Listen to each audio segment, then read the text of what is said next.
ஆ எங்கே Jai rest room போகிறீங்களா? சரி சரி மாட்டிக்கிங்க, செயினை மாட்டுங்க குழந்தைக்கு. ரெஸ்ட் ரூம் போகிறாங்க ஜெய்மா. வெளியே போகிறது ரொம்ப சந்தோஷம். பார்த்து போயிட்டு வாடா ஜெய்மா. ரெஸ்ட் ரூம் போயிட்டு வந்துட்டீங்களா? பாத்ரூம் போனோம். பாத்ரூம் போயிட்டு என்ன பண்ண? ரெஸ்ட் ரூம் போயிட்டு வந்த பிறகு அவங்களுக்கு காலெல்லாம் கழுவி விடணும். சுத்தமாக கழுவணும். எல்லா காலையும் 4 பக்கமும் என்ன பண்ண நல்லா கால் நல்லா கழுவணும் அவருக்கு. இந்த கால் காட்டு, அந்த கால் காட்டு, இப்போ ஒரு இடத்த காட்டு.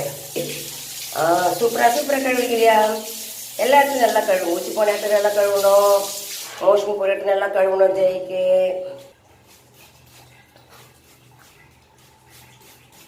பாருங்க எதுவுமே ஆகக்கூடாதுன்னு சொல்லிட்டு டெட்டால் போட்டு ஸ்ப்ரே பண்ணி விடுறோம். திருப்பியும் பாருங்கள் டெட்டாலாம் போட்டு